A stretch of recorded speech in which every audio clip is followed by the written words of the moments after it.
Number one means you're always on top. Your number one radio. Breath and relax. It's all gonna be fine.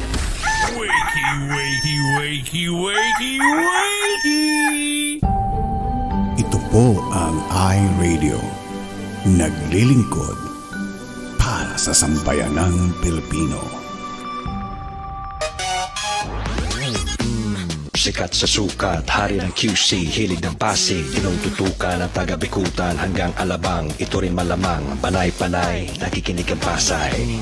Navotas, Parañaque, Valenzuela, Mandaluyong, Caloocan, patok sa Marikina, ang hilig ng Taguig, atin na rin ang millennials ng Manila. Number 1 sa Laguna, Pampanga, Bulacan, Batangas, Cavite, millennials ng Baluarte. The millennials choice. Yeah, stop. This is iRadio Los Angeles.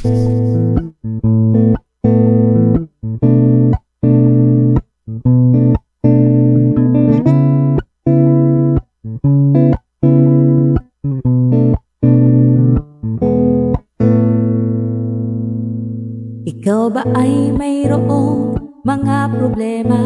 Madalas malungkot kapag nag-iisa.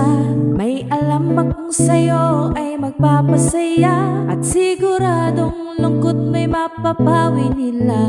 Salita ng Diyos binabahagi nila upang tayo ay mapalapit sa Kanya. Kaya naman halika na at manood na sa iRadio, at tiyak ikaw ay liligaya. iRadio, I'm sure sasaya ka dito. iRadio, ang pagpapala ay lalapit sa'yo. Hindi ka magsisisi, yan ang sigurado, at tiyak problema ay malilimutan mo.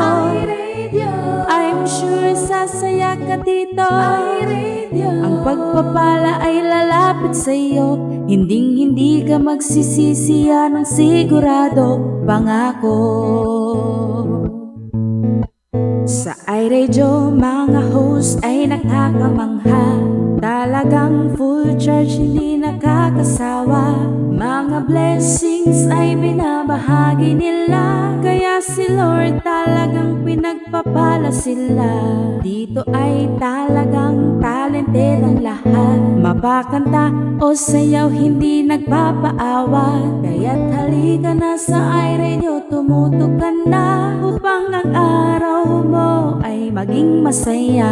iRadio, I'm sure sasaya ka dito. iRadio, ang pagpapala ay lalapit sa'yo. Hindi ka magsisisi, yan ang sigurado, at tiyak problema ay malilimutan mo. iRadio, I'm sure sasaya ka dito. iRadio, ang pagpapala ay lalapit sa'yo. Hindi ka magsisisi, yan ang sigurado, pangako.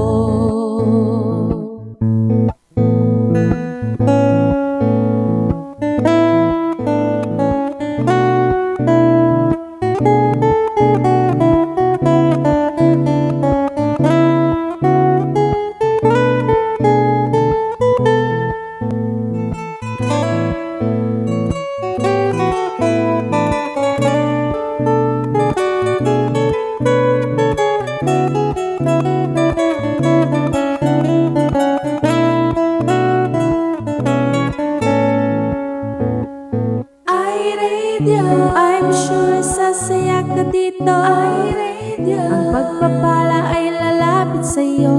Hindi ka magsisisi, yan ang sigurado, at tiyak problema ay malilimutan mo. iRadio, I'm sure sasaya ka dito. iRadio, ang pagpapala ay lalapit sa'yo. Hindi ka magsisisi, yan ang sigurado, pangako. Hindi ka magsisisi, yan ang sigurado, pangako. Hindi ka magsisisi, yan ang sigurado, pangako.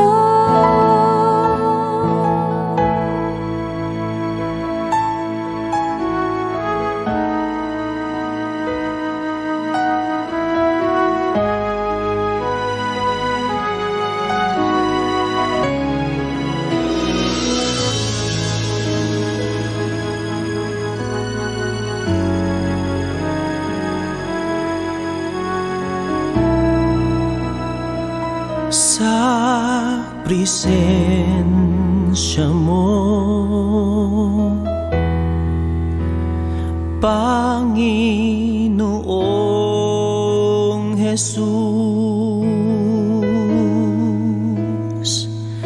Hangad ko lang laging mamalagi sa presensya mo, sa pagtaas ng mga kamay ko, pagsuko ng buong buhay ko. Hangad ko lang laging mamalagi sa presensya mo, sa presensya mo, Panginoong Jesus. Hangad ko lang lagi mamalagi sa presensya mo, sa pagtaas ng mga kamay ko, pagsuko ng buong buhay ko. Hangad ko lang lagi mamalagi sa presensya mo,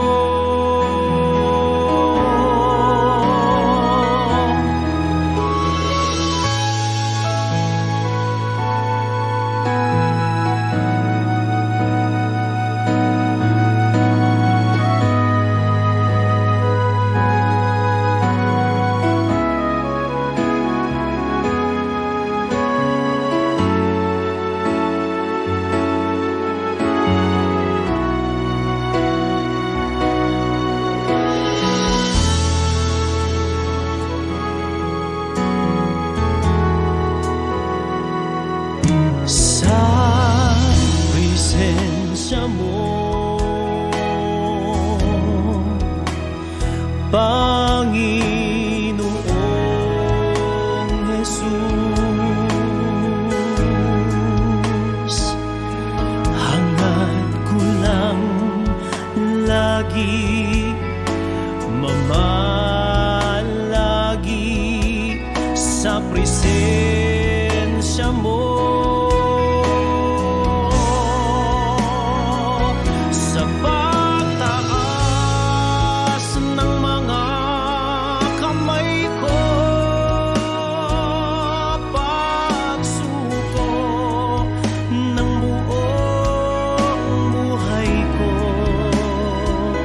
Hangad ko lang lagi mamalagi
sa presensya mo. Hangat ko lang lagi mamalagi sa presensya mo.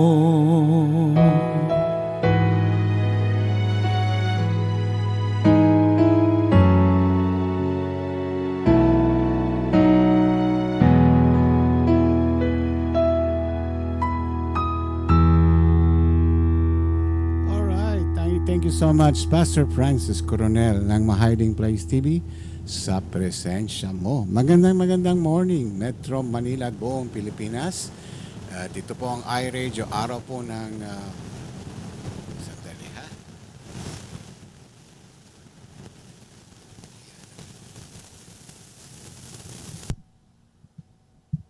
Ayan, medyo naglolo ko yung ating mikropono.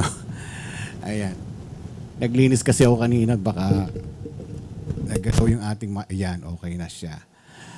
Araw po ng Sabado rito at October 16, 2021, bali Sunday naman dyan sa inyo. Isa pong napakainit na hapon dito sa amin at dito din sa West Covina. I hope tong araw nito ng linggo ay kayo ay nasa mabuting kalagayan at nakapag-breakfast na ba kayo dyan? Ano? And yung iba ay nakapag kape na. Si Tito Karim kagabi ay pagod na naman as usual after nung iRadio. Masakit na yung ulo niya kagabi. And may meeting kami kagabi with SP, ni Doc SP. Ano, meron siyang bagong plano na naman na ilalabas na song contest niya. So, ang patabayanan na lang ninyo ito. Ano? And bago tayo mag-umpisa, batiin muna natin ang ating mga listeners ngayon. Wow, dumadami tayo ngayon. Praise God, ano? And we have Jang Valenzuela. Good morning, Jang. And also kay Eka Andes Velasco. Blessed Sunday din sa iyo. And Kate Kyle Kelvin. Thank you so much for watching. And we have also Lina Flor Aceremo. Thank you. And Ika Cristobal, Glenda May. Ang Glenda mo. And Ate Berna, good morning kaka. And with Tina Tabernilia, good morning Tina. Kamusta kayo dyan? Dyan din si Ika Cristobal. And meron pang madadagdag dyan mamaya. Ano ba yung sasabihin ko dapat nakalimutan ko talagang senior moment. Ayan, nag-uumpisa na. Sa dami ng mga iniisip. Kasi po kanina, pagising ko, talagang ang plano ko ay lilinisin ko itong studio. So, binacuum ko yung carpet niya. Masyadong maputik na talaga. 2 beses kong binacuum siya. And then, yung mga ating mga wala nang alikabok. Kaya hindi na ako binabahing. Kasi allergic ako sa alikabok eh. Dinisinfect ko na rin ito. Ating lamesa. At saka yung mga computer natin, malinis na malinis. Kaya ang ganda ng takbo niya, makinis na. Then, nakita nyo rito, meron tayong monitor na malaking dating laptop ko ay nasa ilalim niyan. Ano? Kasi mas malaki yung screen. Bulag po kasi ako pagka pag malilito yung mga letra. Well, anyway, sa inyong umagang ito ay makakasama na naman natin si Pastor James. At siyempre meron tayong itutuloy na class na hindi natin na ito, yung continuation ng ating sequel ng sa Book of Revelation. Alright, tawagan na natin si Pastor James. Kung nandiyan na ba siya? Ready? Kasi kanina tinawagan ko, medyo hindi pa ata siya ready.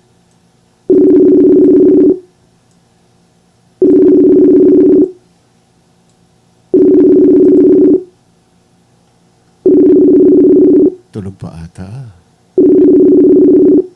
Pastor James. Nandiyan ka na ba? Ayun, Pastor James. How are you, Pastor James? Good. How are you? I'm fine, thank you.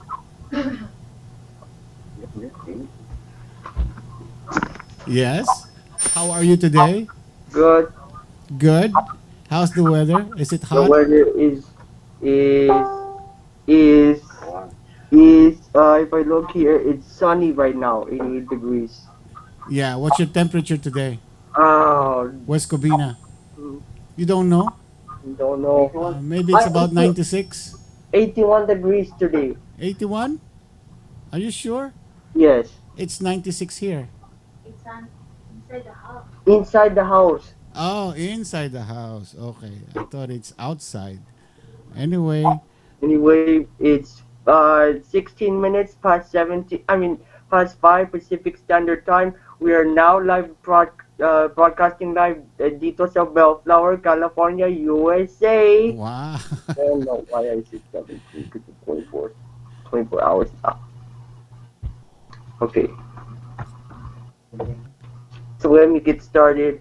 Our verse for tonight, we're going to continue in Revelation chapter 2, verses 8 to 11. It says, and to the angel of the church in Smyrna write, says, the first and the last who was dead and has come to life in this days. In verse 9, I know your tribulation and your poverty, but you are rich, and the blasphemy who say they are the Jews and are not, but are a synagogue of Satan.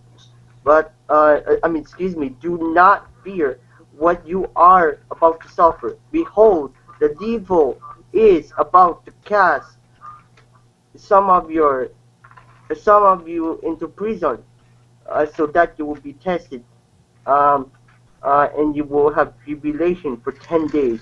Be faithful until death, and I will give you the crown of life.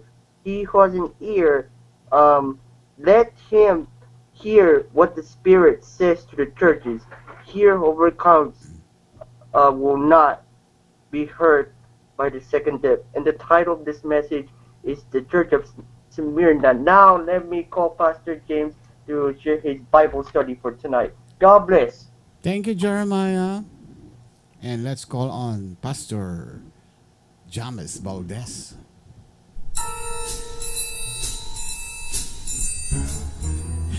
Pilipinas. Oh, nag-preach siya. Aba?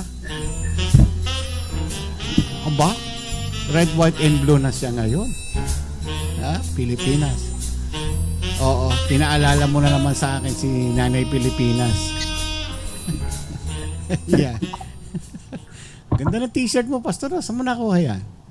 Alam mo naman, may nagbigay sa aking kliyente. Sabi daw, kasya sa akin yung small. Sinubukan ko naman. Kaso naman pala small ka Small pala. pala ako. Small na extra large. Alam mo ba yung flagpole dyan sa Luneta ay papalitan ng ano ngayon? Papalitan na ng bago ngayon? Alam mong magkanong halaga ang presyo ng pag-construction ng pole pa lang yung pole? 97 million pesos. About 97 million pesos. Anong klaseng pole yun? No, ewan natin. Kung sa mga kesong tinahawag nila, libre. Ewan ko, Pastor. Kasi daw yung pagkakagawa ng ilalim, yung may base daw yan, at saka yung pag-raise daw niyan, malaki kasi yung plug, pinakamalaking plug daw sa buong Pilipinas yan. Mechanical lang gagamitin. So, still, 97 million ay how much is to US dollar? Napaka overkill naman ata yung overpriced yung presyo niya. No? But anyway. Hindi ako naniniwala doon. Baka 97,000 lang yun. Alam mo naman ng mga Pilipino, marami silang news. Nagdadagdag ng zero. Naabutin ng 97 million yun. Yes. Pag nagkaroon ng 97 million yung flagpole na yun, malaking protesta na yan. Ay, sigurado. At yan napanood ko sa news kahapon. 97 million pesos. Meron nga po mayroong writer na po binigyan ng Nobel Prize. Bakit? Puro fake naman ang kanyang Nobel. Dapat bawiin yung Nobel Prize niya. Wala kang magagawa, pati yung mga Nobel, puro pano. Yeah. Akala ko darating ka ngayon dahil kukunin mo yung gulong natin ngayon. Ayun na. Sa sakit kasi ng, yung, parang mabigat kasi, yung braso ko, yung vaccine, yung booster. Yung booster. Oh. Kasi nasabay na 2 days ago, yung aking conference, yung vaccine ko rin ng pneumonia at saka shingles, pinagsabay. Oh. Buti hindi sinabay itong tawag ito, itong booster. But, masakit pa rin yung kaya parang yung parang malaking muscle itong aking nararamdaman ngayon dito eh. Ganun ba ang feeling ngayon? Kasi iba-iba yung nandun pa siguro yung ng aking flu at saka yung shingles. Saka yung ito na, nabaglagyan ulit ng booster. Kaya parang ang pakiramdam ko malaki eh. Parang maga parang gano'n. Pero ang feeling ko talagang malaki. Yung muscle ko. feeling mo lang yan. Ako, katatapos ko rin nung flu vaccine, flu shot. Single susunod. Ayokong pagsabayin eh. Ako, sabi ng doktor, okay, kaya mo yan. Kaya mo. Buti tinawaran ko pa, mayroon pa akong pneumonia eh. 3 dapat eh, plus ito 4. Kaya ko yan, see, I can make it. Buti na lang, wala yung booster. Kinabukasan pa. Nako, sabay-sabay. Yeah. Lagyan mo lang ng yelo yan, mawawala yan. Pinapahawak ko kay Jeremiah dahil malamig yung kamay. Pero ang feeling ko talaga, laki. Parang akong paskulado. Feeling mo. Bakit? Sakit. Pabigat eh.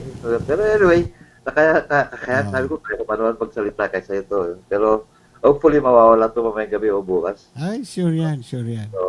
Okay. Pero bukas, di gagawin natin yung Nakakuha ka ba? Meron ako. Ganun. Sige. Okay. Yun natin. Mas madali yun eh. Ako po yan, nangungumusta po sa inyong lahat dyan.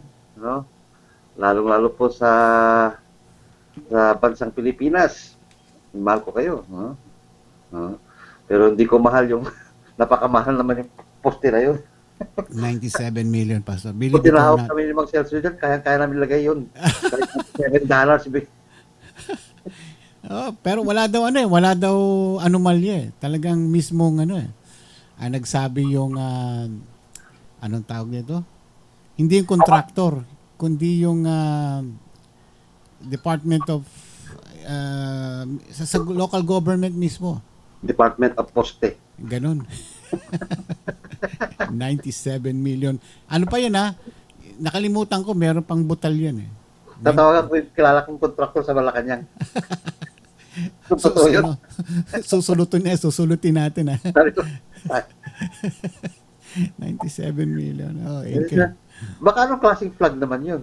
Yung flag baliwala, tela lang yun. Yung pole, yung poste mismo. Gano'ng kataas yun? Hindi ba nakita mo sa luneta kung natatandaan mo? Mga 20 feet lang siguro yun. Hindi. 30. Mga 50 siguro. Kung Pinakamataas 50 feet yun.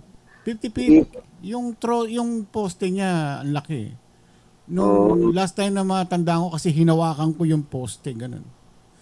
Kaya hindi magkaabot yung kamay mo. Hindi.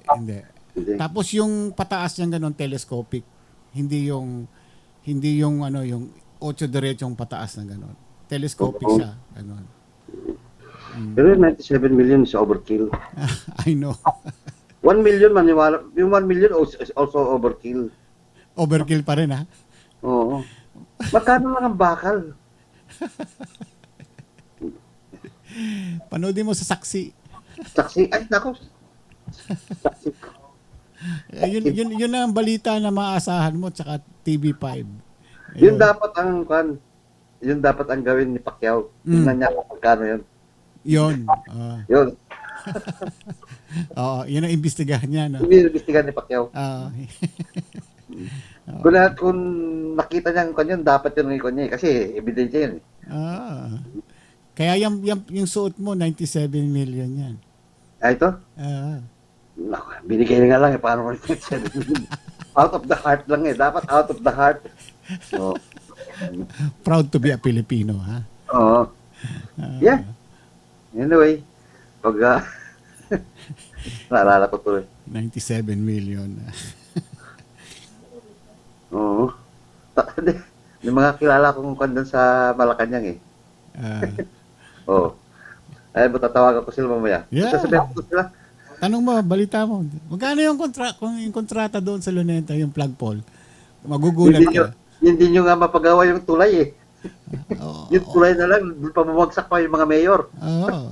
Yung pa kaya poste na 97 million. Nakita mo yun doon sa Mindanao. Yung mga sa tulay. Lahat sila mga officers sa government nahulog dahil hindi maganda pagkakayari ha. Hindi magbigyan ng fund eh. Funds na lang, hindi pa mabigyan. Yung pa poste.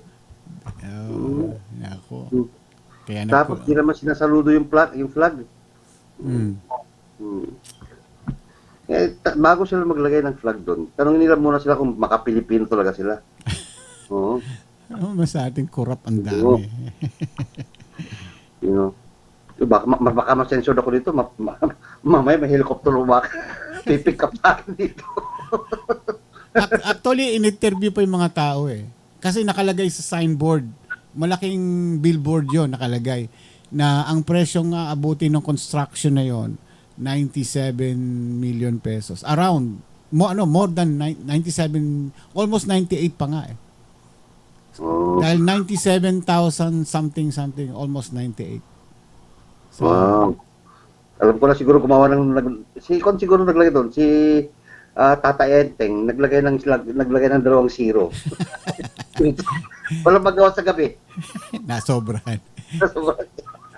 Tinatanong mga ibang tao, yung mga estudyante, kung anong masasabi nila doon. Sabi, baka pwede na lang gamitin yung pera na yun sa pagtulong sa tao, hindi yung doon sa poste. I know. Diba? So, yun ang reaction ng mga tao. Kaya ako pinanonood ko, what?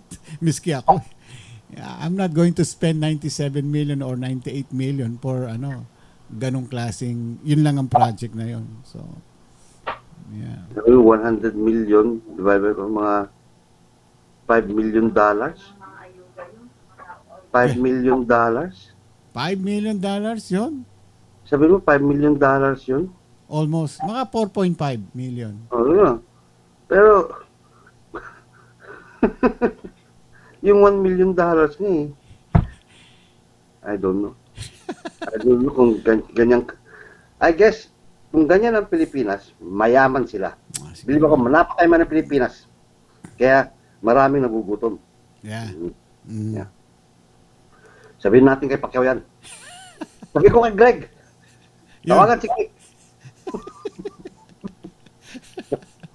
At saka si Greg at saka si pangalan nun. Huwag mo nang sabihin yung pangalan. Baka madawit tayo rito. Sa pula sa puti. Oo. Ay, nako. Ansya. Umpisa mo na. Magandang umaga po sa inyo lahat dyan. At ito naman po tayo. Yun na pag-usapan namin, ni Ramon yun. Magkatuan lang namin yun. Alam mo naman kami. Wala yun. Tandem tayo eh. Wala yun. Huwag niyong isipin yun. Ang isipin natin ngayon ay ang ating pag-aaral ngayon tungkol po sa iglesia ng Smyrna na binasa po ni Jeremiah. Salamat Jeremiah sa pagbasa po ng ating verse ngayon.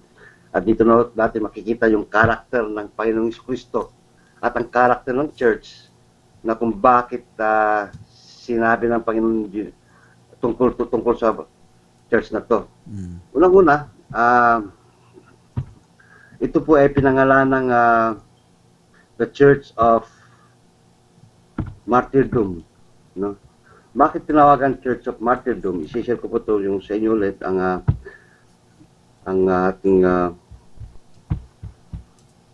sa screen nakikita nyo the Church of Martyrdom. No? The second church na pag-aaral natin ngayon is the Church of Martyrdom, which is called the Church of Smyrna. No? S-Y-M-R-N-A. Smyrna. No? Oops. Hello to. Ayan na. Bakit ayaw ayan na. Yeah. Kita nyo na? Yan, the Church of Smyrna. So,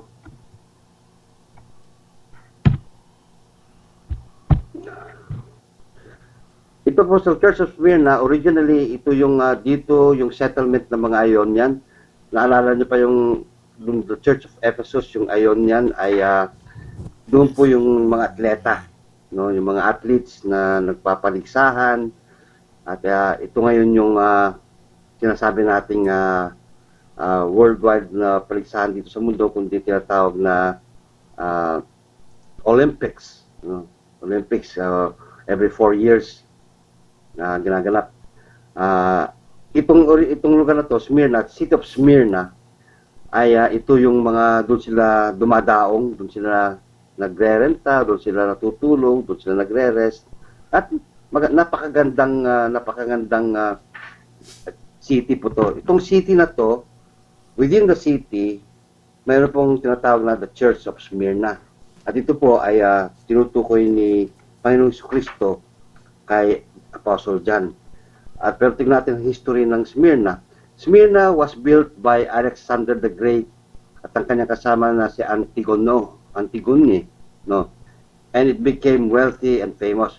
Bakit naging wealthy and famous? Because maraming pera po si Alexander, no? Kaya po napakarami niyang na-conquer na bansa. Of course, when conquering countries, marami po siyang pera nakuha.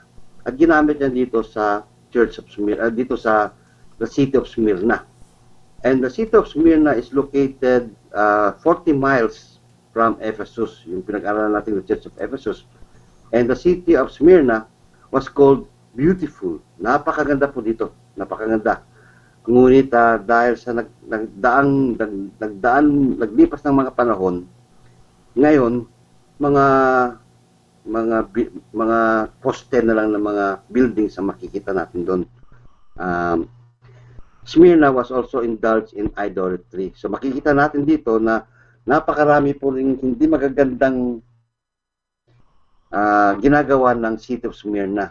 Para hubang sa ngayon, ito yung church na nailagay doon sa gitna ng Las Vegas, the Sin City kung sabaga, at sila po yung nagpupursiging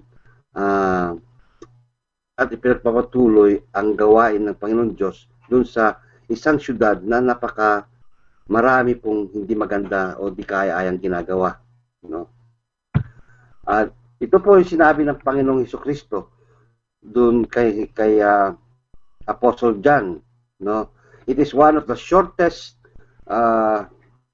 tawag ito salaysay ng Panginoong Diyos tungkol sa church na to. Basahin natin po. And the angel of the church in Smyrna writes, sabi to, the first and the last who was dead and has come to life says this.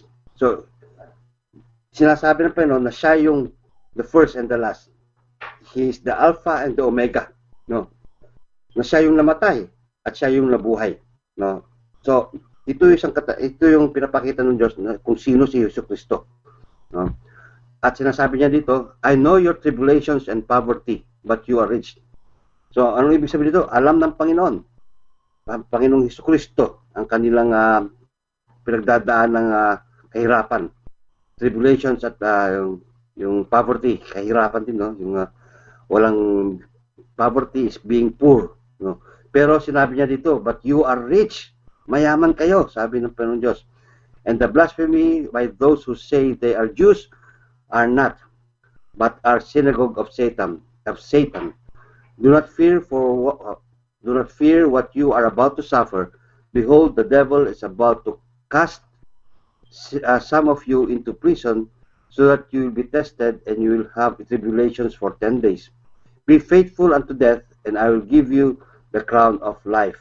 He who has an ear, let him hear what the Spirit says to the churches. He who overcomes will not be hurt by the second death. So, tingnan natin po dito. What does Jesus know about the church? Christ know about their tribulation, yung kanilang mga sufferings and pain. Bakit po? Well, kung kayo po ay isang membro ng iglesia na sa gitna ng mga idolaters, nasa gitna ng mga blasphemers, yun po ang mangyayari sa isang iglesia. They will suffer and will have pain. At sabi po dito, Christ knows their poverty. Alam ng Panginoon ang kanilang yung kahirapan o yung pagkapulubi, no? They don't have much maybe properties, material things, but sinasabi ng Panginoon, they are rich, no? They are rich. Ano kayong richness nila? I believe what Christ told them about their richness is about their spiritual richness in the Lord Jesus Christ. Napakayaman nila in their spiritual life, no? Kahit bagaman pulubi sila sa kanilang mga kasangkapan o ng bagay, they are rich spiritually in the Lord Jesus Christ. Ito pa, ang alam ng Panginoon Diyos na Christ knows the blasphemy against them. Kasi sinabi doon sa binasa natin, no? And the blasphemy by those who say they are Jews and are not, but are synagogue of Satan. Itong mga Hudyo, no, who are, yes, they are proclaiming they are Jews in the outside of themselves, but not Jews inside or inwardly. Ano ibig sabihin nun? Hindi nila ginagampanan yung pagiging tunay na Hudyo. Kundi, nagkakaisa sila. Ibig sabihin doon, they are a synagogue of Satan. Nagkakaisa sila para ibagsak ang Kristiyano. Ibagsak ang church na yon. So makikita doon dito that Christ himself said they are a synagogue of Satan. They are congregating, they are having meetings, nagkakaisa sila. At kung ano ang pinagsasabi nila against, not even to God, but against the people. So it was directed to them. The blasphemy in the word blasphemy is always directed to the Lord Jesus, to the Lord. But now in this context, it is directed to the people. Bakit? Nakikita kasi itong mga Hudyo na to, yung ginagawa ng mga Kristiyano na nagbibigay kapurihan sa Panginoon Diyos. And these Jews ay pinagtatawanan nila itong mga Kristiyanong ito. At dahil doon, sabi ng Panginoon, they are synagogues of Satans. No? Maraming churches dito sa buong mundo are synagogue of Satans. No? Akala mo sa kanilang panglabas magaganda. Pero sa pangloob ay nako, no? Mas masahol pa siguro sila sa demonyo, no? Pero sabi ng Panginoon Diyos dito, no? Condemnation. Wala pong makitang condemnation ng Panginoon Diyos Jesu Kristo dito. Christ has no condemnation in this church. In the 7 churches that we are going to study, there are only 2 churches that Christ cannot find any condemnation. Walang may ko-condemn na ang Panginoon Jesu Kristo sa church na to. At yung isa sa I think that's the church of Philadelphia. No. Walang makita. Puro magaganda. So makikita natin ito, this church, walang makokondema sa kanila, no? Bakit kaya? Because they are, sabi ng Panginoon, ang sabi, be not fearful, be faithful. Wag silang matakot kahit anuman mangyari sa kanilang buhay. Wag sila, be not fearful, but be faithful. Kasi nakita ng Panginoon Diyos sa kanilang buhay that nandun din yung takot nila. Bagaman nandun yung takot, they are still faithful. Bagaman sila ay they will be going to be cast, no, into prison. Sabi nga dito do not fear what you are about to suffer. Behold, the devil is about to cast some of you, ilan sa kanila, into prison, that you will be tested and you will have tribulations for 10 days. Sabi ng Panginoon, be faithful unto death and I will give you the crown of life. Napakaganda po itong verse na to. Do not fear what you're about to suffer. So, lahat ng mga kapatid, sinasabi ng Panginoon Kristo sa mga manampalataya doon, mga Kristiyano doon, that huwag silang matakot kung anumang mga sufferings na dadaan sa buhay. I believe that goes to all, this verse should resonate throughout to all believers, or to people, to lahat ng tao, no, that do not fear what you're about to suffer. We are all undergoing sufferings. Iba't ibang klaseng sufferings. Huwag tayong matakot. Sabi pa ng Panginoon Diyos dito behold, the devil is about to cast some of you into prison. Totoo po yun. Because of their faith, nanatili sila sa kanilang mga panampalataya, Jews or the church are going to persecute them. And alam niyo ba sa lugar na to, the persecutions of believers in Asia Minor were centered in Smyrna. Kaya po nakita ng Panginoon Diyos ang kanilang paghihirap, ang kanilang suffering. But yet they prevailed because of their faith in the Lord Jesus Christ. They believed in the word that was proclaimed to them sa church na yan. Bagaman napapaligiran sila. The worst thing is that the devil mismo, the devil is going to cast them in prison. So marami, ilan sa kanila ang mapupunta sa prison because of their faith.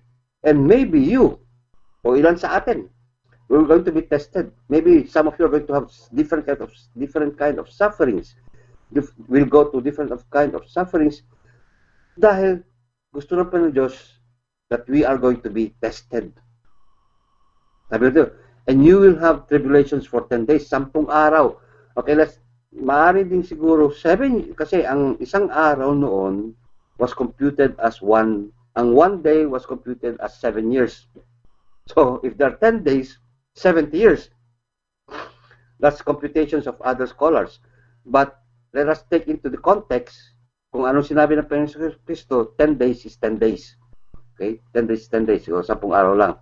1 week and 3 days. No? Pero sabi ng Panginoon Diyos, be fruitful unto death. No? Kahit kamatayan, namumunga pa rin ang ating panampalataya. Kahit nasa prison tayo, mamumunga tayo sa ating panampalataya. Dahil bakit? I will give you the crown of life. Napakaganda po, di ba? No? So there is no condemnation on this church. Sabi pa noon, ang counsel niya, huwag kayong matakot. Kaya huwag tayong matakot, mga kapatid. Huwag tayong matakot sa mga bagay na sufferings na dadaanan natin. Kundi, let us stand firm in our faith. Because Christ will give us the crown of life. No, ito yung call ng Panginoon. Kung sino ang may tenga, makinig siya sa sinasabi ng banal na Espiritu at ito sinasabi niya sa mga churches. Our church today could be compared in either one of the 7 of the churches. Either 2 or 3 characters of the churches that Christ has mentioned. Kaya titingnan nyo yung sarili nyo kung mayroon kayong character as faith or character of not fear or the church. Matatag ba yung church? Especially when it comes to persecution. No? Does the church stands up when it's persecuted? Or does the leader of the church stand up when he is persecuted? Yan. Kasi the leader is always the pastor or the leader of the church stands up for the church. At kung hindi siya nag-stand up, I think also the members will not stand up. Kasi leader I have to follow my leader. Kung ang leader ko ay mahina, magiging mahina ako. Kung ang leader ko malakas, magiging mas malakas ako. No? It follows. Kaya lagi po, sinasabi ng Panginoon sa Kristo dito, no? If I will show this again to you, and to the angel of the church of Smyrna, the angel tells us here that he is the leader or the messenger of the church. Who is this? Who stands before you? Your pastor, your leaders are the ones who stands before you.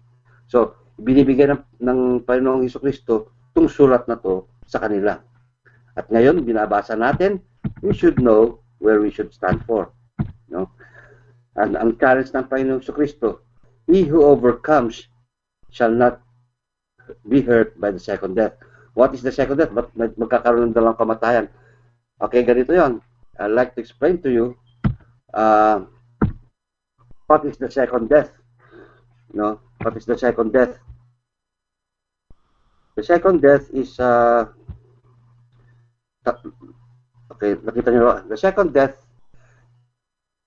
we will die first physically. The body goes to the ground, the spirit, your spirit goes back to the one who owns it. Okay?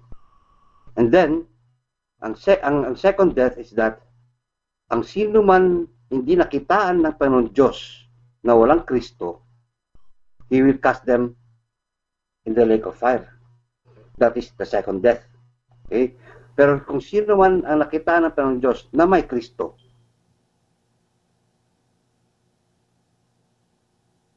sa Kanya. Okay. So, yung mga taong ito, sabi niya, he who overcomes, sino ang makakapagtagumpay nito, shall not be hurt by second death. Ibig sabihin niyan, hindi na siya pupunta sa impyerno.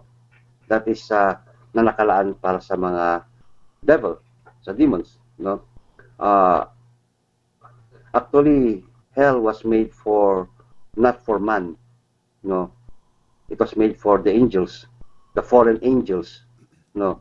But because man did not obey God in having the Lord Jesus Christ in their life to be their Lord and Savior, they are going to experience the second death. But sabi ng Panginoon dito sa church na to, if you have that kind of character, being faithful unto death, he who overcomes shall not be hurt by the second death. I believe, kaya nga naka-Pilipinas ako eh. Nanay Pilipinas, isang testimonyo po niya yun, no? Isang testimonyo ni Nanay Pilipinas that she is not going to experience second death, only the first death, which is the body. Kasi, from dust to dust tayo eh. Doon tayo ay babalik sa lupa. Babalik tayo sa lupa. At sa pagbalik natin sa lupa, no, hindi na tayo doon sa lupa, kundi ang spirito na binigay ng Diyos sa atin, babalik sa Kanya. No? Babalik sa Kanya. Sa Kanya yun eh. Oh. Bakit? Remember kay Adam and Eve, no? Nung ginawa ng Panginoon Diyos si Adam, alikabok siya, di ba? Buhay na ba siya? Hindi. God blew His breath at nabuhay. Kaya yung breath na yon, babalik sa Panginoon Diyos. Babalik sa Panginoon Diyos yan. Babalik sa Panginoon Diyos yan. And then, it is appointed to man nga in Hebrews. It is appointed to man once to die, minsan mamatay, then judgment. Sabi niya. Pag judgment na yon, it's either you're going to have life eternal with the Lord Jesus Christ or life eternally dead sa impyerno. That is the second death, which is called the second death. Ito yung challenge ng Panginoon Jesucristo dun sa Church of Smyrna, na sana magtagumpay sila. At ang napakaganda sa church na to, no, even though there were the synagogue of Satan na nasa paligiran nila, nagpursigi sila sa kanilang panampalataya. Kaya walang makikitang condemnation na makikita ng Panginoon sa kanila eh. Na hindi kagaya sa Church of Ephesus na nakita niya na magaganda nga ang ginagawa nyo. You're doing this for me, you're doing for that. You even hate what I hate. You even hate the Nicolaitans, which I hate. Sabi niya, pero meron isang bagay na which I'm against you. Sabi na, pero there was one that Christ was against the Ephesians, which is they lost their first love. Kaya sinasabihan sila na bumalik kayo sa una. Pero dito sa church na to, walang makita ng Panginoon Diyos. Lahat, they were doing it with faith in the Lord Jesus Christ. No. Yun ang nakita ng Panginoon Kristo sa kanya. No. Even though that they were poor, ibig sabihin, maaaring sa material things, no? Pero they were rich. Sabi, I saw you rich because sa inyong pananalig, sa inyong faith. I see you as rich spiritually. Sana ganoon po tayo, matagpuan din po tayo as a challenge to each and every one of us. That even though mahirap tayo, no, in many other things, pero our spiritual life is so rich in the eyes of the Lord Jesus Christ na pagdating ng panahon, wala siya makikitang pag-condemn na sa atin. Though already, when we have accepted the Lord Jesus Christ, He no longer condemns us. No, He no longer condemns us. There's no more condemnation. Kasi humingi na tayo ng tawad, no, at tayo po ay nasa kanyang in His walk of life, sa ating ginagawa, then there is no more condemnation. Pero sana po, ang ibig ko sabihin din dito, wala tayong makitaan na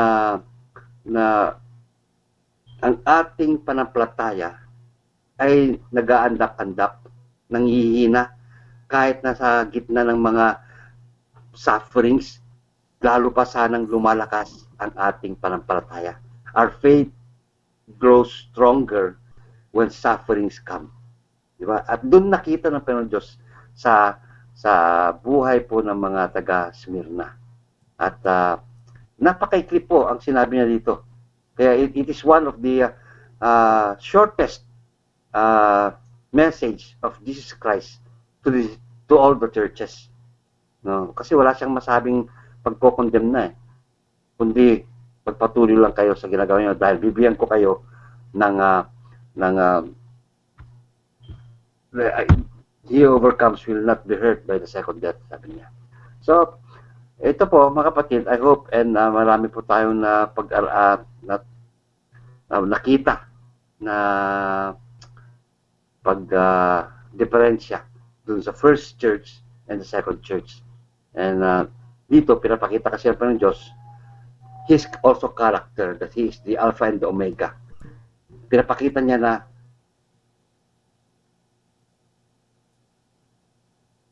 walang nakatago sa kanya. He knows the beginning and the end. No, pinakita niya kung sino siya dito. At pinakita rin niya ang ugali ng church na to, the character of this church, in spite of that church was in the sa syudad ng mga idolaters. So, nagpupursige sila. I hope makita natin yung kaugaling ganun na even though nasa gitna tayo ng mga pangyayaring ito, our faith should still move on. Amen? May mga tanong pa tayo dyan, mga kapatid? So ito para sa mga kaalaman ng ating mga viewers, itong mga nanonood sa ating ngayon, Pastor. Itong 7 churches, talagang totoong church ito sa Asia, no? Yes. At bawat churches na ito ay mayroong kanya-kanyang karakter. Katulad ng na-discuss natin yung Ephesus last week, di ba? Yeah. Loveless Orthodox siya. He was a loveless Orthodox church. Walang pagmamahal. Kundi gawa lang ng gawa. Tama naman yung ginagawa nila. Gawa ng gawa. Kaya nga Orthodox eh. Ginagawa nila yung dapat nilang gawin, pero kulang sa pag-ibig. Pag-ibig sa, lalong-lalo na, the one who is the author and perfecter of their faith. Ito ko may hambing natin sa tao, no, sa atin, ano, na itong Ephesus, alin tayo dito, gawa tayo ng gawa, pero walang pag-ibig sa Panginoon. Ganon ang ano na itong sitwasyon na ito. So, it represents itong churches na ito, itong ating personality about personal relationship natin sa Panginoon. So, alin dito tayo? Sa pitong ipag-aaralan natin ng 7 churches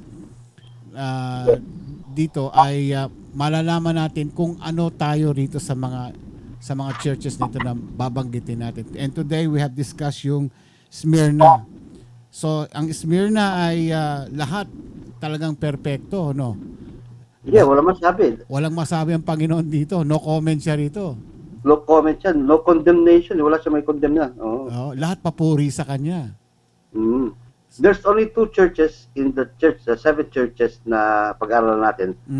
Who has walang kinondemn na ng Panginoon Diyos. Yan. So, and I hope and pray na even in our church and in our personal character, yun nga makita tayong ganun. Kasi ang thinking ng ating mga manonood ay ang mga 7 churches na binabanggit natin ay talagang totoong simbahan ito. Totoong existing na mga simbahan ito sa Asia. Pero they represent about the personality or character na katulad na hambing sa ating totoong buhay, you know?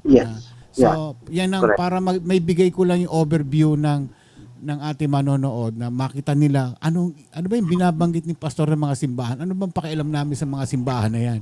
Ano bang pakialam namin sa mga ginagawa ng mga tao dyan sa simbahan na yan? They reflect ang katotohanan po niyan, they reflect our personality. So, alin tayo rito? So, as we go on sa mga susunod nating mga churches na i-discuss ni Pastor James, matatanong natin sa ating sarili, ano tayo doon? Which one we belong? Kung anong church tayo rito? May clear akong story. Kung may para oras tayo. may isang napakagandang church.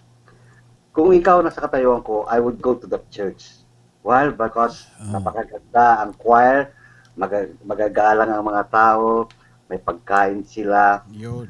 you know, and magagara ang mga gamit ng church. First class, because first class ang Panginoon Diyos, di ba? Tapos yun ang sabi nila. So one time, there was a service at may pumasok dun na stranger, na bago. Sabi niya, magandang church na punta niya to, siguro maganda rin ang kanilang kalooban. So pumasok po yung estranghero doon.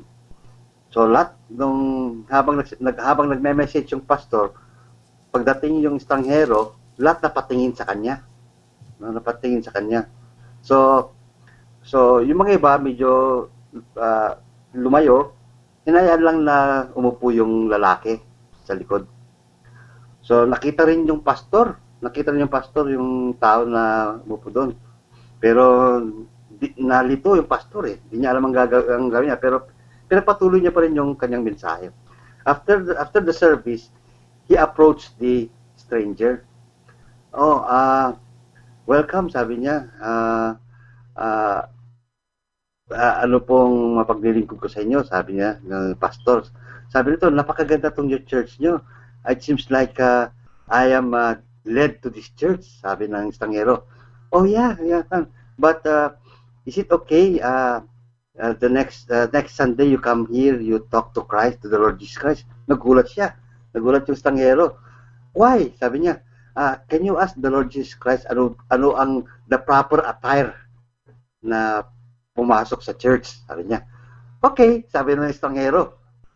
Lumabas yung estranghero. Kung mamasdan yung estranghero, naka jeans siya na medyo butas-butas. Alam mo na yung cowboys, no? Ganun, no? Tapos yung Bible niya medyo luma na, no? Hindi kagaya na napakaganda yung mga iba, nakaganda leather. Sa kanya medyo gamit-gamit na overuse yung Bible niya. Yung shirt niya medyo, alam mo na, hindi maganda, no? At saka nakasombrero po siyang cowboy. So sinabihan siyang ganun, no? Why don't you talk to the Lord Jesus Christ next Sunday when you come? So para tanungin mo kung anong dapat, the proper attire to come to worship the Lord. So anong nangyari, the following Sunday, bumalik ka naman yung estranghero. Nagulat ngayon yung mga membro at saka yung pastor. Nanggigilahit yung pastor. Binilisan niya yung message niya para matapos na. At nag-alisan na yung mga membro at dali-daling pinuntahan niya yung estranghero. Sabi niya, oh, it's you guys. Sabi niya, haven't I told you to ask the Lord Jesus Christ what would be the proper attire to come to church? Sabi ng stranger, yes, I've talked to the Lord Jesus Christ. Nagulat yung pastor. Okay, what did Christ told you? Sabi ng estranghero, the Lord Jesus Christ told me, I don't know the church, sabi niya. Hindi ko kilala church na yan, sabi niya. So, makikita mo kapatid na sometimes we do things, kala natin para sa Panginoon Diyos, but in our character, sometimes it reflects the other one. And the very reason why he called the mention of the Jews, sarili niyang tao, because yung sarili niyang tao, they were performing things outwardly good, but inwardly, masama sila. Makademonyo sila. Kaya sinabing the synagogue of Satan. Mabigat na salita na paratang ng Panginoong Kristo sa kanila, sa sarili niyang mga tao. And I hope and pray na tayo na sa membro ng iglesia, alam natin ang ating panampalataya, how our faith works. No? Wala pong kinikilala ng faith na faith dahil maya. Read the book of James, chapter 4. Or chapter 2 about partiality. At makikita natin ito that many churches are like that. No? Lalong-lalo na sa Christian church. Imagine this. These 7 churches are Christian. Remember, are Christian church that God is talking to and letting Paul write, Apostle John write No. Hindi po ibang klaseng iglesia to. These are Christian church.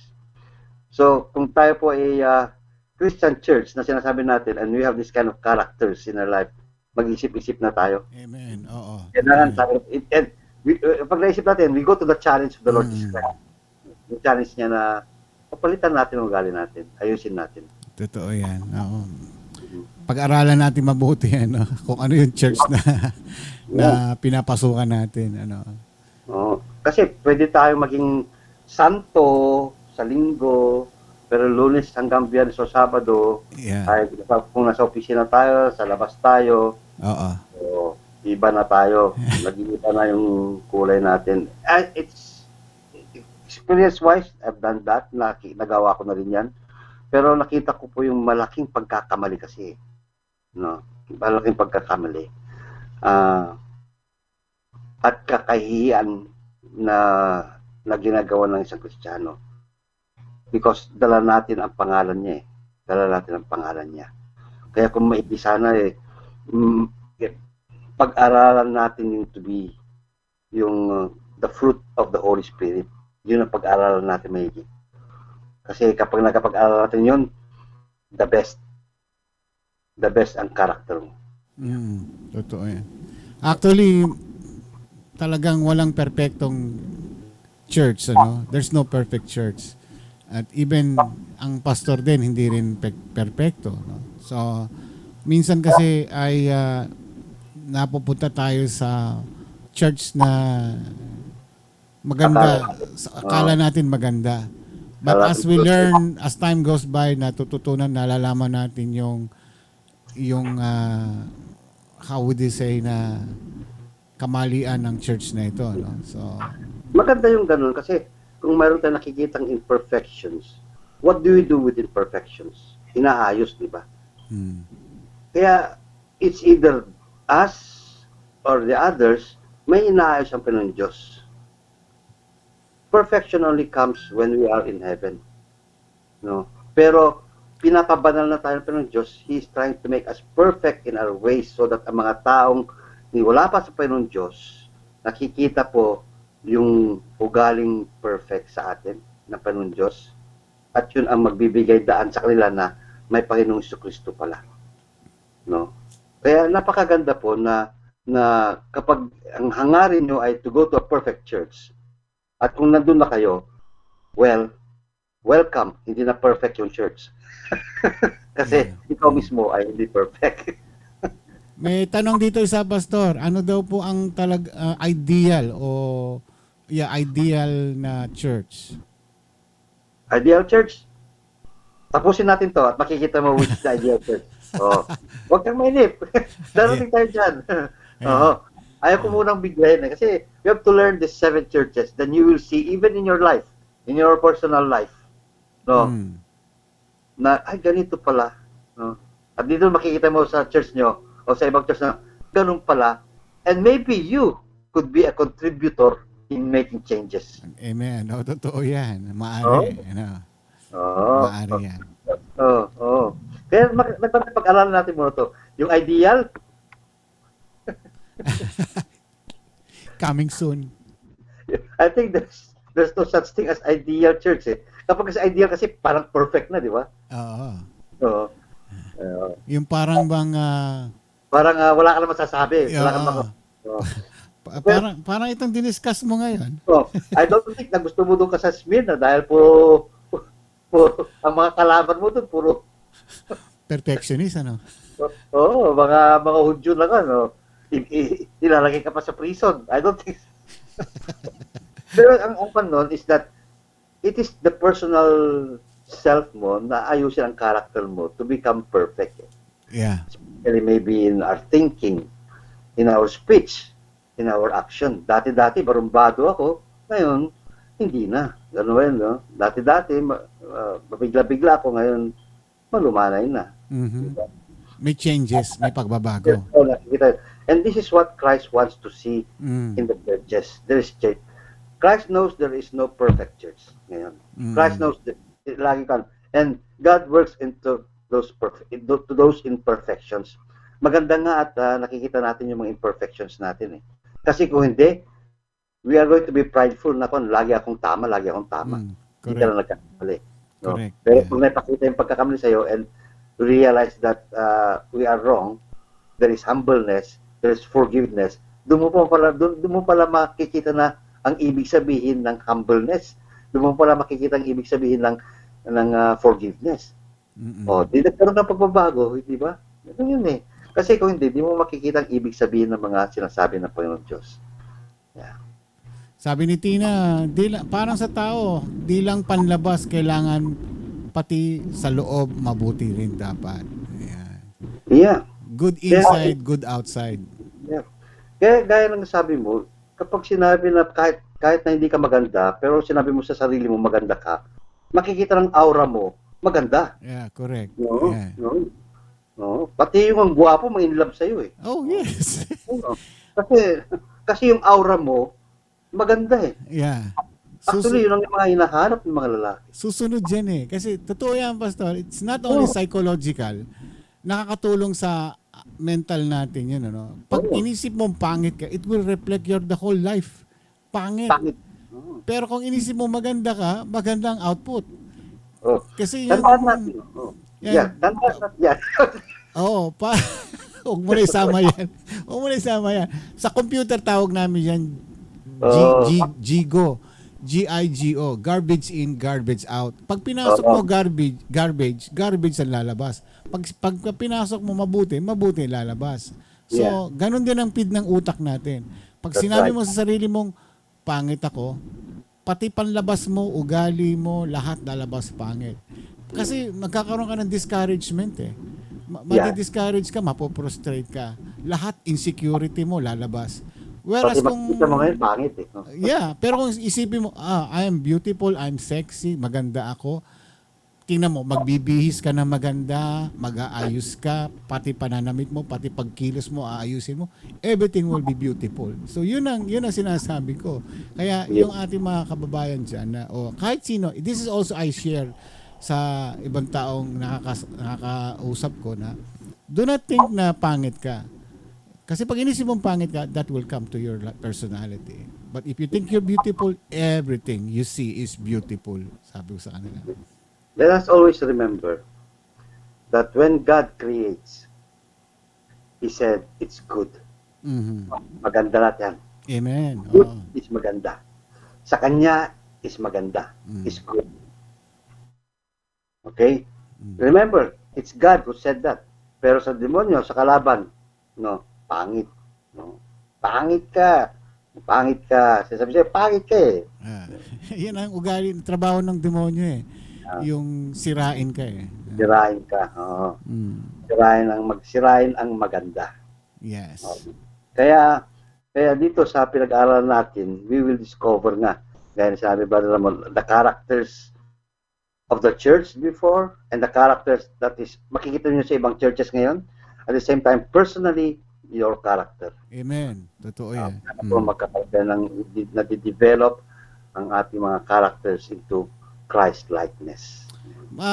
Yung mga ibang tao, Pastor, na nakakausap ko, nagbabasa ng Book of Revelation, natatakot sila. Sabi ko, bakit ka matatakot?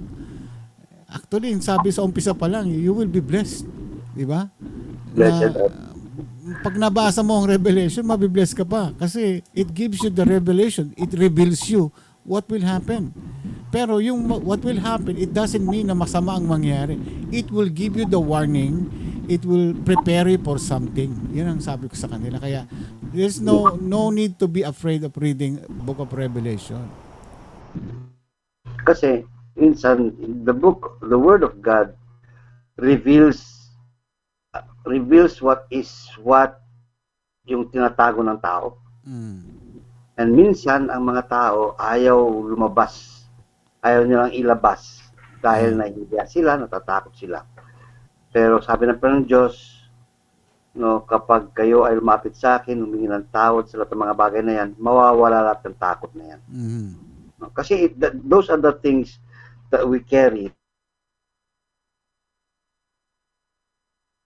Bagay that hinders us in the run of this race. Kaya natatakot tayo dahil mabubunyag ako eh. Alam nyo ba, the truth will set us free. Kapag sinabi mong katotohanan yan, you are liberated from it. Amen. Oo. Habang buhay na bang meron kang tinik sa puso na kahit gusto mong tanggalin, hindi mo matanggal dahil sa takot, kahihiyan. Alam mo, kapag when you open up your faults to the people, you are more admired because you did something that is brave enough na hindi makakaya ng ibang tao. To admit that you are wrong. To admit that you are wrong is a character of the brave. Hindi sa takot or whatever, because you know, yun ang gusto ng Panginoon Diyos eh. You are tawag ito, nagiging totoo ka. You're being true. Kaya kita mo, may mga ibang tao na pagdating ng linggo, talaga naman santong-santo. Pagdating ng Lunes, Martes, hanggang sa pan, iba na yung ugali. Kasi may mga hidden eh. May mga hidden. And those are the things that we'd like to share to the people, that they would know that such character, and such character that, sabi ng Panginoon, come back, repent, nandito ako eh. You know what? Hindi nyo na ito magagawa to go back to the Lord when you die. Kapag namatay ka na, hindi mo nagawa yun, the things that you have never said that to the Lord, you can never say it already when you're dead. Because you're dead already. You'll be judged already. Kameme ka na doon. Unless nasabi mo sa ng Diyos na welcome ka. You're welcome. Yay! Yahoo! Sabi mo doon. Kaso, I mean, it's frightening, but what's to be frightened? No? Sabi nga ng ating mga, do not be afraid. I am with you until the end of time. Sabi ng Panginoon Diyos. Hanggang sa dulo ng iyong buhay, nandun ako. Amen. Ba't tayo matatakot? No? Even the Church of Smyrna was not hanggang sa kamatayan. Manatili ang iyong panampalataya sa akin. Because I will give you the crown of life. No more second. Amen. Amen. Okay, bago tayo mag-closing, Pastor, at batiin ko lang si Pastor Bipin C. Andyan siya ngayon. Pastor Bipin, how are you? Namaste, Pastor. Andyan din si Katchan. Hello, Katchan. See you tomorrow. Hi, Katchan. Okay, let's do the closing, Pastor. At let's pray. Okay. Father in heaven, we once again come before your throne of mercy and love. Thank you very much for the Church of Smyrna that we have heard today regarding how their faith in you, regarding not to be fearful of anything regardless of the circumstances in their life. Yes, Lord, they are going to be tested. Some will go to prison. And same thing with us, Lord. Our faith is going to be tested in time. And hopefully, Lord, that we will endure those kinds of tests. You said, Lord, it's only 10 days. And I hope, dear Lord, that we will endure that. Because you want to really to have in us the true faith that we're going to show to you. And that's what we're going to use so that we will overcome all kinds of sufferings. We will overcome all kinds of persecutions in life. Why? Because we know and believe and trusted you, Lord, that you are always there, even though we go to prison or when we go to persecutions. Thank you, Lord, for this wonderful hour. And I pray for each and everyone who is listening, who is tuning into this iRadio Bible study, that they would persevere in their faith, no matter what the circumstance is. We pray, Lord, for their safety. We pray, Lord, for their health. We pray for their needs. And Lord, may you protect them every day of their life as they continue to walk in their faith in your Son, Jesus Christ. Father, we also lift up to you again, iRadio, for the continuous labor and work, dear Lord, in your name. Yes, Jesus. I know, Lord, that the enemy would someday be targeting this iRadio, but whatever it is, Lord, we will hold still to the faith, because we want to continue, the Lord, in sharing your gospel to each and everyone and around the world. Bless Brother Ramon and Sister Karim and each and every one of us. In Jesus' name we pray. Amen. Amen. All right. Thank you very much to each and everyone. Have a nice weekend. And dyan sa Pilipinas, have a nice Sunday. Have a worship day. All right. Thank you, Pastor. Kita tayo bukas, ano? Okay. All right. Okay. Okay, Pastor. Thank you. God bless. Goodbye. Pastor James po ng Covina Church, at na-discuss po natin yung tungkol sa Church of Smyrna. So, perfecto. Na simbahan o na church ito, no? Walang masabi ang Panginoon dito. Talagang pero may issue, ano? So, ito po ay isa sa mga karakter ng tao bilang actually our body is a temple of Christ. Yan po yung sinasabi dyan sa Biblia na ang katawan daw po natin is a temple of Christ. So, it represents God's temple kasi nananahan ng Panginoon dito sa ating puso. No? So, kung ano yung ipinapakita natin, yan yung nagre-reflect sa tao, na nakikita ng tao. Sa 7 churches na dinidiscuss ni Pastor James, una yung Church of Ephesus, ngayon Smyrna, Church of Smyrna. Iba-ibang ugali yon na itong 7 churches na ito. At gaya ng nabanggit ko kanina, alin tayo doon. So, continuous po natin abangan yung subaybayan itong every Saturday na Bible study ni Pastor James tungkol dito po sa 7 churches of Asia. Alin tayo dito. Maganda po ito habang as time goes by, nakikita natin at ang iba't ibang ugali ng mga churches na malalaman natin, matutunghayan natin kung alin tayo doon. Alright? Sana po ay na-bless kayo sa na-discuss ni Pastor James, and paki-click, like, and subscribe po ang ating YouTube channel sa iRadio YouTube.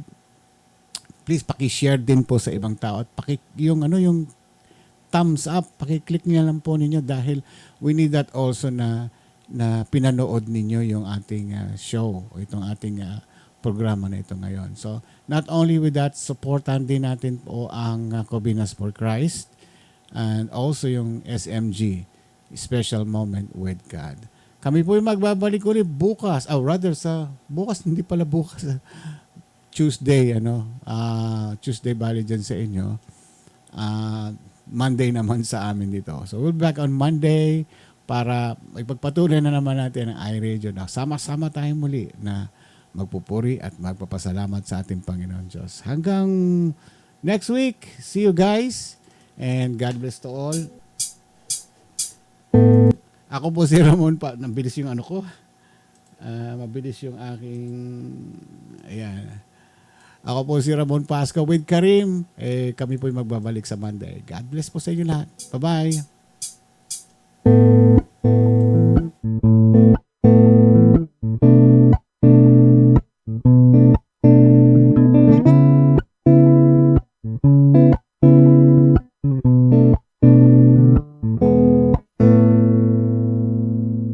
Ikaw ba ay mayroong mga problema? Madalas malungkot kapag nag-iisa. May alam ba kung sa'yo ay magpapasaya? At siguradong lungkot may mapapawi nila. Salita ng Diyos binabahagi nila upang tayo ay mapalapit sa Kanya. Kaya naman halika na at manood na sa iRadio at tiyak ikaw ay liligaya. iRadio, I'm sure sasaya ka dito. iRadio, ang pagpapala ay lalapit sa'yo. Hindi ka magsisisi, yan ang sigurado. At tiyak problema ay malilimutan mo. iRadio. I'm sure sasaya ka dito. Ang pagpapala ay lalapit sa'yo. Hinding-hindi ka magsisisi, yan ang sigurado, pangako. Sa iRadio, mga host ay nakakamangha. Talagang full charge, hindi nakakasawa. Mga blessings ay binabahagi nila. Kaya si Lord talagang pinagpapala sila. Dito ay talagang talented ang lahat. Mapakanta o sayaw, hindi nagpapaawa. Kaya't halika na sa iRadio, tumutok ka na, upang ang araw mo ay maging masaya. I'm sure sasaya ka dito. Ang pagpapala ay lalapit sa'yo. Hinding-hindi ka magsisisi, yan ang sigurado. At tiyak problema ay malilimutan mo. I'm sure sasaya ka dito. Ang pagpapala ay lalapit sa'yo. Hinding-hindi ka magsisisi, yan ang sigurado, pangako.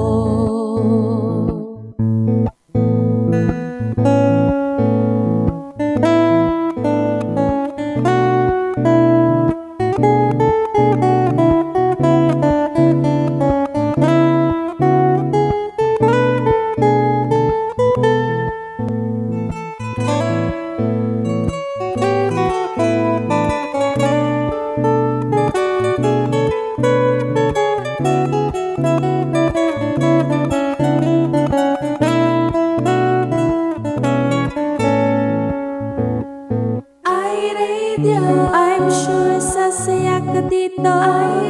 Ang pagpapala ay lalapit sa'yo. Hinding-hindi ka magsisisi, yan ang sigurado. At tiyak problema ay malilimutan mo. I'm sure sasaya ka dito. Ang pagpapala ay lalapit sa'yo. Hinding-hindi ka magsisisi, yan ang sigurado, pangako. Hinding-hindi ka magsisisi, yan ang sigurado, pangako. Hinding-hindi ka magsisisi, yan ang sigurado, pangako. Ito po ang iRadio.